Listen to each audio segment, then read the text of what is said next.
This channel does not promote any violent, harmful, or illegal activities. All content provided by this channel is meant for an educational purpose only.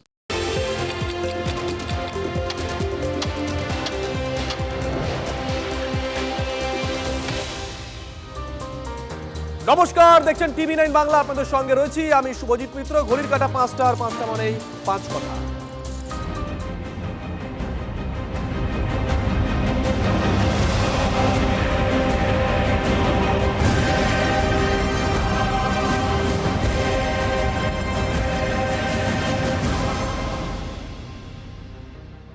আর শুরুতেই আজকের বড় খবরের দিকে নজর রাখতে হচ্ছে। অত্যন্ত বড় খবর, 26-এর নির্বাচনের আগে জোটে জট নাকি জট কাটবে জানি না, তারই মধ্যে যে খবর ব্রেক করছি আমরা, কংগ্রেসের সঙ্গে জোটে জল ঢাললেন সেলিম।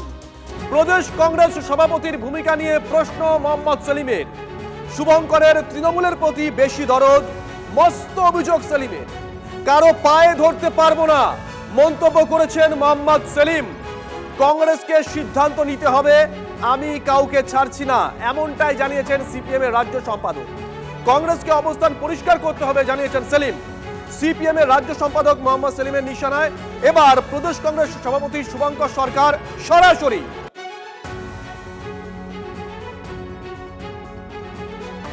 অধীর চৌধুরী যখন সভাপতি ছিলেন তখন বামপন্থীদের সঙ্গে আসন সমঝোতা হয়েছিল। এখন যিনি সভাপতি হয়েছেন শুভঙ্কর বাবু, তার তৃণমূলের প্রতি একটু বেশি দরদ আছে বলে মনে হয়, বা তিনি নিজে সিদ্ধান্ত নিতে পারেন না। এআইসিসি কি করবে তার জন্য অপেক্ষা করছেন। তো সিপিএম বা বামফ্রন্ট দীর্ঘদিন অপেক্ষা করে থাকতে পারে না। এটা কংগ্রেসকে ঠিক করতে হবে, সে বিজেপির সঙ্গে যাবে না তৃণমূলের সঙ্গে যাবে না বামেদের সঙ্গে যাবে। তো বাংলার মানুষ চাইছে বিজেপি তৃণমূলের বিরুদ্ধে সবাই একসঙ্গে হোক। সেটা শুভঙ্কর বাবু যদি না চান আর অধীরবাবু যদি চান, এটা তাদের দলের সমস্যা আছে। আমি তো কাউকে ছাড়ছি না, কিন্তু আমি তো কাউকে পায়েও ধরতে পারবো না। আমরা পরিষ্কার বলেছি, আগে অবস্থান পরিষ্কার করতে হবে যে আমরা বিজেপি এবং তৃণমূলের বিরুদ্ধে। সেটা এখনো শুভঙ্করবাবু বলতে পারছেন না। উনি ওজন করে দেখছেন তৃণমূলের সঙ্গে গেলে লাভ, না বিজেপির সঙ্গে গেলে লাভ, না তৃণমূলের কংগ্রেসের সঙ্গে গেলে লাভ, বা সিপিএম এর সঙ্গে গেলে লাভ। রাজনীতি এরকমভাবে হয় না, নিজেকে স্পষ্ট ভূমিকা নিতে হয়। সিপিএম এর রাজ্য সম্পাদক মোহাম্মদ সেলিম তিনি সার্টিফিকেট দিয়েছেন অধীর চৌধুরীকে। তিনি বললেন অধীর চৌধুরী যখন প্রদেশ কংগ্রেস সভাপতি ছিল তখন জোট হয়েছে, কিন্তু এখন যিনি সভাপতি সেই শুভঙ্কর সরকার, তার দরদটা তৃণমূলের প্রতি একটু বেশি। সরাসরি বলেছেন কংগ্রেসকে সিদ্ধান্ত নিতে হবে, আমরা বামপন্থীরা কাউকে ছাড়ছিও না, কারোর পায়েও ধরবো না। এখন দেখা যাক আজকে মোহাম্মদ সেলিমের এই মন্তব্যের পর কংগ্রেসের তরফ থেকে কি রিঅ্যাক্ট করা হয়। মোহাম্মদ সেলিম একথা বলছেন, শুভঙ্কর সরকারকে কোনো কিছু বললে তিনি এআইসিসির দিকে তাকিয়ে থাকেন, এআইসিসি যা বলবে তাই হবে। যদিও কংগ্রেস রাজনীতি নিয়ে যারা চর্চা করেন তারা এমনটাই দাবি করেন যে প্রদেশ থেকে কোনো সিদ্ধান্ত নেওয়া হয় না, গোটা সিদ্ধান্তটা এআইসিসি নেয়, প্রদেশ শুধুমাত্র তাদের মতামত জানায়। এখন প্রশ্ন হচ্ছে, যেখানে প্রদেশ কংগ্রেস সভাপতিকে নাম করে মোহাম্মদ সেলিম অ্যাটাক করছেন, তখন এআইসিসি বা গোটা বিষয়টা কিভাবে দেখে, কিংবা প্রদেশ থেকেই বা বামেদের সম্পর্কে এআইসিসির কাছে কি রিপোর্ট যায়। অধীর চৌধুরী তিনি কি বলেছেন শোনাই। আর সঙ্গে জোট করবে, আমি আর কি করবো? সেলিম হালিম ডালিম করবে, করছে। এখন সেলিম ভাই হচ্ছে ওখানকার সেক্রেটারি, কি করবে? মানে জোটের বিষয়ে কথা হয়েছে, হুমায়ুন বলছেন যে হয়ে গেছে, এরকম কোনো যায় না। কি হয়েছে জোটের উপরে? আমি এসব আন্দাজে কি করে বলবো বলুন? সে করলে করবে। অধীর চৌধুরী ঘোষিত তৃণমূল কংগ্রেস বিরোধী। বিভিন্ন সময় আমরা দেখেছিলাম যে কংগ্রেসের হাইকমান্ড, কংগ্রেসের বর্তমান সভাপতি, তিনিও অধীরবাবুর ভূমিকা নিয়ে কোথাও উষ্মা প্রকাশ করেছিলেন, কিন্তু অধীর চৌধুরী একেবারে প্রথম থেকে এখনো পর্যন্ত তার মনোভাব অনড় রেখে দিয়েছেন। তাকে যখন জোট সম্পর্কে প্রশ্ন করা হলো, তিনি তার জায়গা থেকে বলেছেন যে তিনি এসব সম্পর্কে কিছুই জানেন না, কোথায় কি জোট হচ্ছে কি হচ্ছে। অধীর চৌধুরীকে আমরা দেখেছিলাম তিনি যখন প্রেসিডেন্ট ছিলেন নিজে দায়িত্ব নিয়েছিলেন, নিজে দায়িত্ব নিয়ে এআইসিসির কাছ থেকে অনুমতি আদায় করে এনেছিলেন, এমনটা অনেকে দাবি করে থাকেন। কিন্তু শুভঙ্কর সরকার এখনো পর্যন্ত জোট সম্পর্কে তার মনোভাব কি, তিনি জোটে যাবেন কি যাবেন না, গোটা বিষয়টা তিনি যখন খোলসা করে জানাননি, তখনই তাকে নাম করে অ্যাটাক করলেন মোহাম্মদ সেলিম। তিনি বলছেন শুভঙ্কর সরকার প্রদেশ কংগ্রেস সভাপতি, তার দরদটা তৃণমূলের প্রতি একটু বেশি। ঠিক কি বলেছেন তিনি শোনাই। অধীর চৌধুরী যখন সভাপতি ছিলেন তখন বামপন্থীদের সঙ্গে আসন সমঝোতা হয়েছিল। এখন যিনি সভাপতি হয়েছেন শুভঙ্কর বাবু, তার তৃণমূলের প্রতি একটু বেশি দরদ আছে বলে মনে হয়, বা তিনি নিজে সিদ্ধান্ত নিতে পারেন না। এআইসিসি কি করবে তার জন্য অপেক্ষা করছেন। তো সিপিএম বা বামফ্রন্ট দীর্ঘদিন অপেক্ষা করে থাকতে পারে না। এটা কংগ্রেসকে ঠিক করতে হবে, সে বিজেপির সঙ্গে যাবে না তৃণমূলের সঙ্গে যাবে না বামেদের সঙ্গে যাবে। তো বাংলার মানুষ চাইছে বিজেপি তৃণমূলের বিরুদ্ধে সবাই একসঙ্গে হোক। সেটা শুভঙ্কর বাবু যদি না চান আর অধীর বাবু যদি চান, সেটা তাদের দলের সমস্যা আছে। আমি তো কাউকে ছাড়ছি না, কিন্তু আমি তো কাউকে পায়েও ধরতে পারবো না। আমরা পরিষ্কার বলেছি, আগে অবস্থান পরিষ্কার করতে হবে যে আমরা বিজেপি এবং তৃণমূলের বিরুদ্ধে। সেটা এখনো শুভঙ্করবাবু বলতে পারছেন না। উনি ওজন করে দেখছেন তৃণমূলের সঙ্গে গেলে লাভ, না বিজেপির সঙ্গে গেলে লাভ, না তৃণমূলের কংগ্রেসের সঙ্গে গেলে লাভ, বা সিপিএম এর সঙ্গে গেলে লাভ। রাজনীতি এরকমভাবে হয় না, নিজেকে স্পষ্ট ভূমিকা নিতে হয়। যেতে পারি কিন্তু কেন যাব, এই কবিতায় প্রশ্নটা তুলেছিলেন শক্তি চট্টোপাধ্যায়। তবে এখন বঙ্গের রাজনীতিতে এতদিন প্রশ্নটা ছিল না, কিন্তু এবার প্রশ্ন নিয়ে কিন্তু একটা জলঘোলা ইতিমধ্যেই শুরু হয়েছে। জোট নিয়ে মোহাম্মদ সেলিম স্পষ্ট জবাব দিয়ে দিয়েছেন। তিনি জানিয়ে দিয়েছেন তৃণমূলের সঙ্গে জোট নইব চ, জোট হবে বিজেপি এবং তৃণমূল দুপক্ষের বিরুদ্ধেই।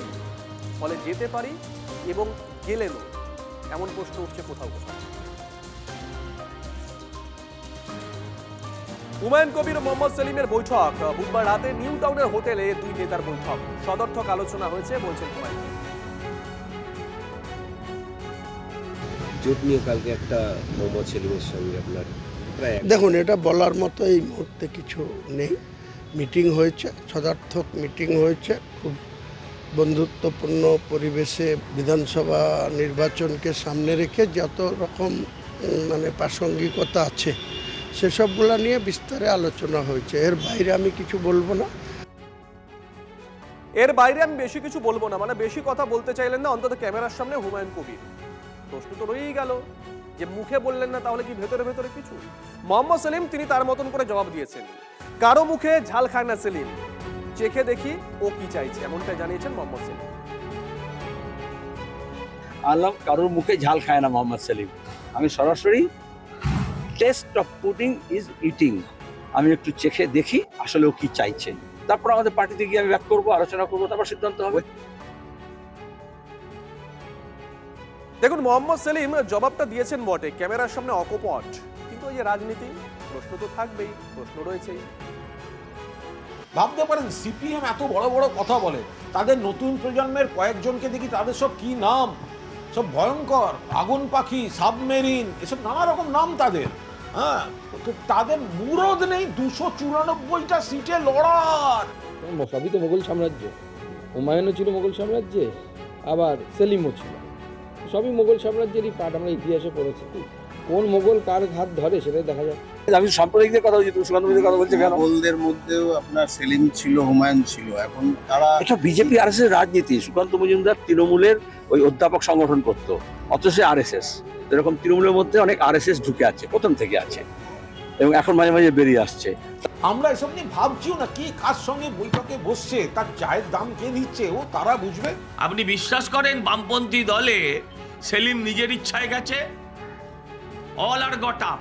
শুনুন, শিকারি বেড়ালের গোঁফ দেখলেই চেনা যায়, মোহাম্মদ সেলিমকে দেখলেই আপনারা বুঝতে পারবেন। এ মাসেই জোট হবে। 21 তারিখ শহীদ মিনারের সভা থেকে প্রকাশ্যে জোটের দরজা খুলেছিলেন নওশাদ সিদ্দিকী। নিশ্চয় মনে আছে আপনাদের। হুমায়ুন তিনি বা কেন কম যাবেন, একেবারে ডেডলাইন দিয়ে দিয়েছিলেন, 30 তারিখে ডেডলাইন। আপনাদের আরেকবার দেখায় যে কোন পক্ষ জোট নিয়ে এই 2-4 দিনে বা 2 দিনে কি বলেছেন। আমরা জোট করবার জন্য প্রস্তুত, বিজেপি এবং তৃণমূলকে হারানোর জন্য।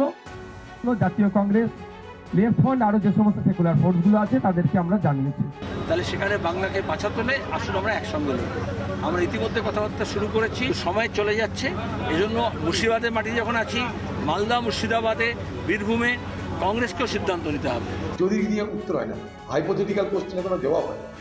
আমার পার্টি যখন সিদ্ধান্ত নেবে তখন আপনারা আমাদের দেখতে পাবেন। এর আগেও তো আমরা করেছি, জোট করিনি তা না, দরকার আবার করবো যখন পার্টি বলবে। দেখুন, তৃণমূল আর বিজেপির বিরুদ্ধে তৃতীয় জোট গড়তে মূল চালিকা শক্তি কে হবে, হুমায়ুন কি বলছেন, তার মতামত কিন্তু আজকের দিনে দাঁড়িয়ে অত্যন্ত তাৎপর্যপূর্ণ। 30শে জানুয়ারি পর্যন্ত খোলা, কংগ্রেসের জন্য খোলা, সিপিএম এর জন্য খোলা, আইএসএফ এর জন্য খোলা, মিমের জন্য। বিজেপি আমাকে সমর্থন দিলে নেব, আমি সরকার গড়ার ক্ষেত্রে বিজেপি সমর্থন দিলে নেব।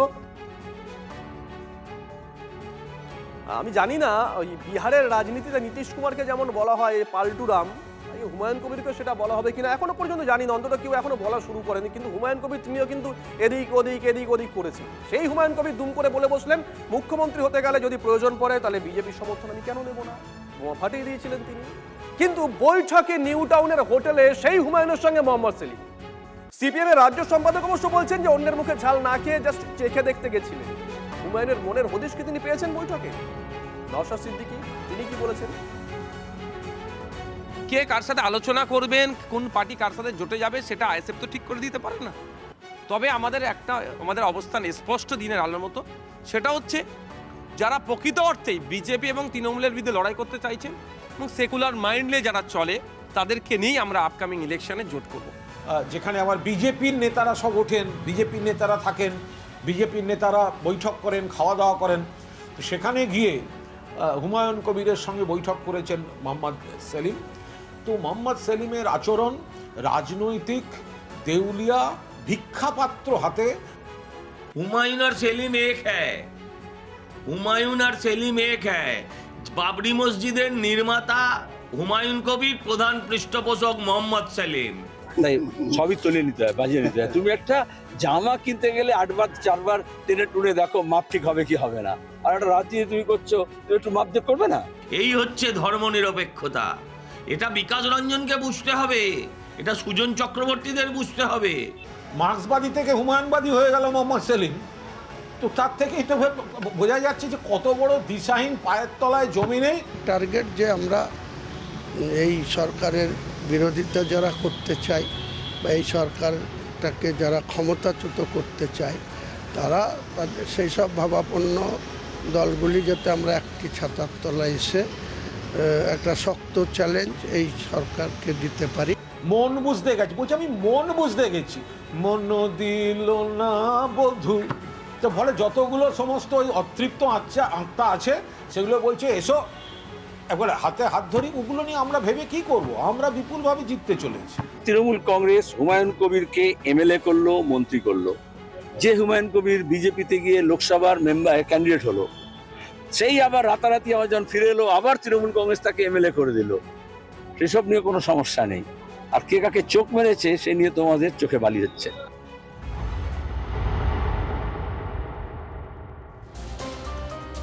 এদিকে 163 ধারার মধ্যে শুভেন্দুর নেতৃত্বে আনন্দপুরে নাজিরাবাদে বিজেপির বিধায়কদের প্রতিনিধি দল 100 মিটার দূর থেকে ঘটনাস্থল পরিদর্শন। মৃতের সংখ্যা 40 ছাড়ানোর আশঙ্কা। প্রয়োজনে স্বজন হারা পরিবারগুলোকে নিয়ে আদালতে যাওয়ার হুঁশিয়ারি দিয়েছেন শুভেন্দু।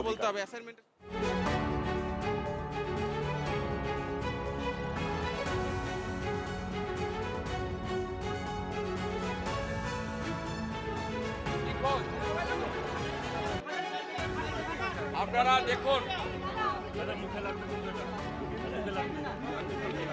দেখুন কত ছেলে সব মিছিল ডায়েরি আমরা করিয়েছি।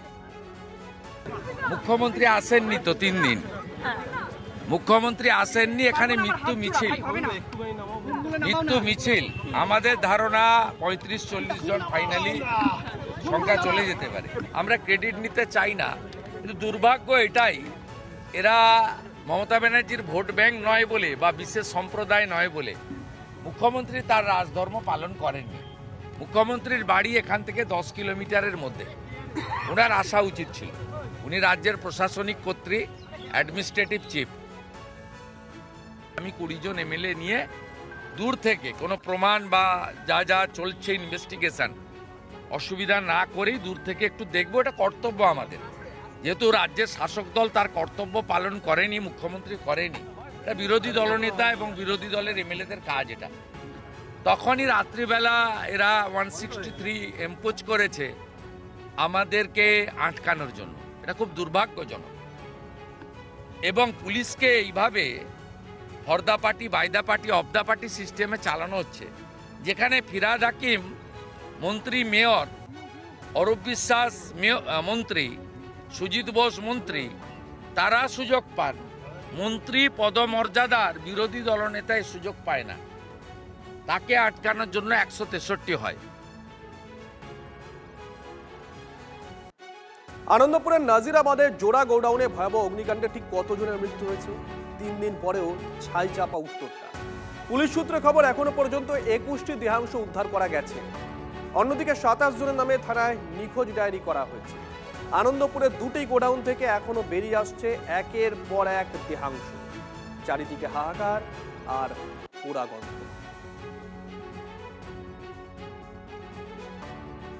নাজিরাবাদে ওই জোড়া গোডাউনে ভয়াবহ অগ্নিকাণ্ডে ঠিক কত জনের মৃত্যু হয়েছে? 3টে দিন হয়ে গেল, এখনো উত্তরটা ছাই চাপাই। এখনো পুলিশের তরফ থেকে বা প্রশাসনের কোনো জায়গা থেকে সঠিকভাবে কোনো তথ্য অফিসিয়ালি দেওয়া হয়নি।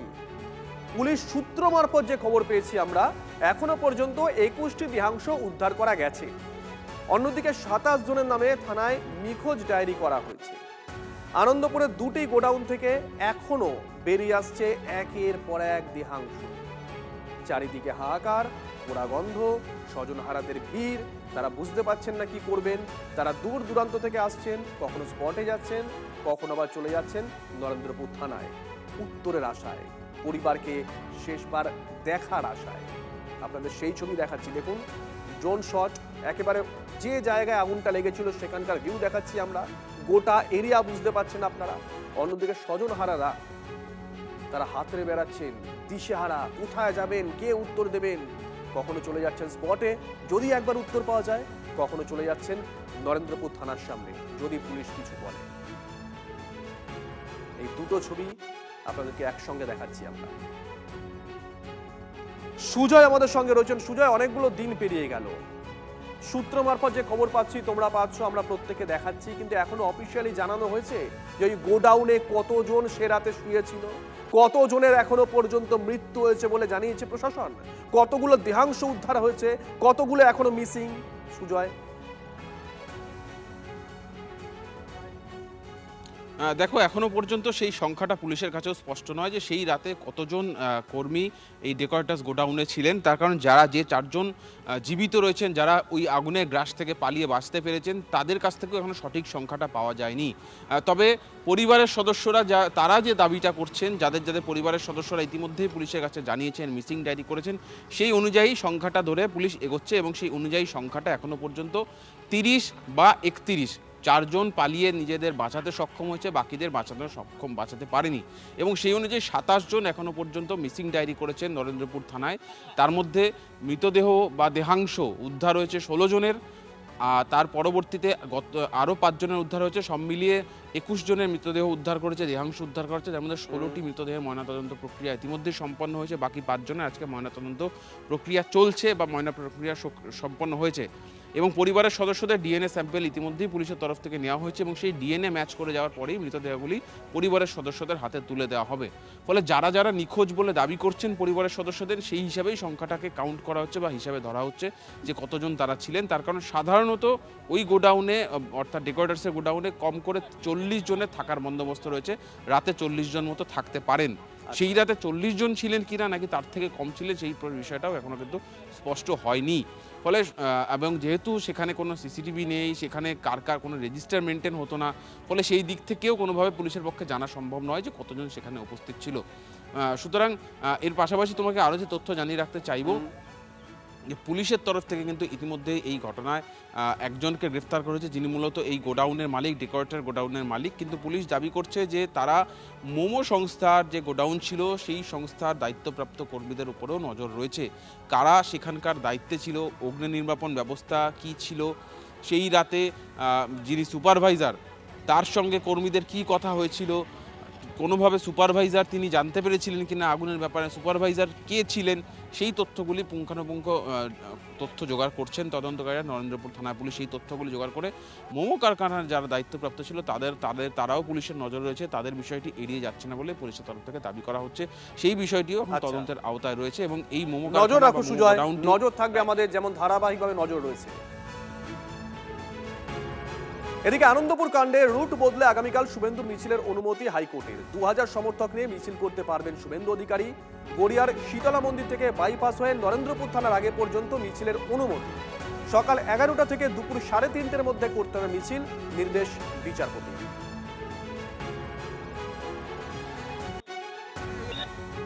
আজকে মিছিলটাও বাতিল করেছিল আমাদের মনোরঞ্জন জোরদার জেলা প্রেসিডেন্টকে হাইকোর্টে যেতে হয়েছিল। হাইকোর্ট পরিশেষে অনুমতি দিয়েছে আগামীকাল 11টা থেকে 3টে আমরা হাইকোর্টের নির্দেশিত পথে জমায়েত করব। 12টার সময় প্রসেশন শুরু হবে, শান্তিপূর্ণ প্রসেশন হবে। থানা থেকে 200 মিটার দূরে আমাদের মিছিল পৌঁছাবে। সেখানে আমরা মিছিল করার প্রতিবাদের কারণ জানাবো এবং একটা জেলা প্রেসিডেন্টের নেতৃত্বে একটা ছোট ডেলিগেশন রাজ্যের ডিজির উদ্দেশ্যে, চিফ সেক্রেটারির উদ্দেশ্যে একটা জ্ঞাপন কালকে থানাতে দেবে, যাতে ঊর্ধ্বতন কর্তৃপক্ষকে পায়। শুভেন্দু অধিকারী 50 লক্ষ টাকা কেন 50 কোটি টাকাও দাবি করতে পারে, শুধু শুভেন্দু অধিকারী কি এই প্রশ্নের উত্তর দিতে পারবে যে এতদিন পরে রাস্তায় নেবে কেন? যে গোডাউন থেকে প্রথম আগুন লেগেছে তার মালিকের বিরুদ্ধে সোচ্চার হচ্ছেন না? গোডাউন মালিকের বাড়ি সম্ভবত আমার কাছে যতটুকু খবর পূর্ব মেদিনীপুরের খেজুরিতে। গোডাউন মালিকের সাথে শুভেন্দু অধিকারীর কি সংস্পর্শ রয়েছে বা সেখান থেকে মাসোহারা কত যেত সেই বিষয়ে কি শুভেন্দু অধিকারী কোনো বিস্তারিত ব্যাখ্যা দিতে পারবেন? শুভেন্দু অধিকারীকে বারণ কে করেছে? রাজ্য সরকার যেরকম সহযোগিতা করছে ও কেন্দ্রীয় সরকারকে বলে সহযোগিতা আনুক। আর আইসিকে সাসপেন্ড করার যে দাবি তুলেছে, আইসির এখানে যদি কর্তব্যে গাফিলতি থাকে পূর্ণাঙ্গ কোর্টের দরজা সবার কাছে খোলা আছে। ইতিমধ্যেই পুলিশ রিপোর্ট জমা দিয়েছে। এ রাজ্যে আইনের শাসন চলে।